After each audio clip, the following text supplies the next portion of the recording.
Once upon a time, there was a rabbit and a turtle. They were good friends.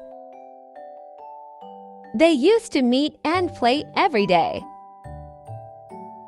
The rabbit always boasted that he could run faster than the turtles.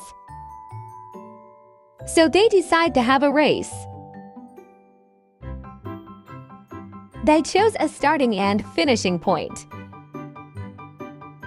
The rabbit ran really fast and soon left the tortoise far behind.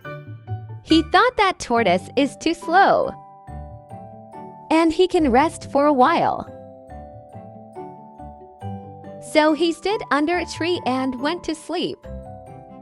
Meanwhile, the turtles kept walking the whole time and reached the winning point. When the rabbit woke up, he saw that Tortoise has already won the race.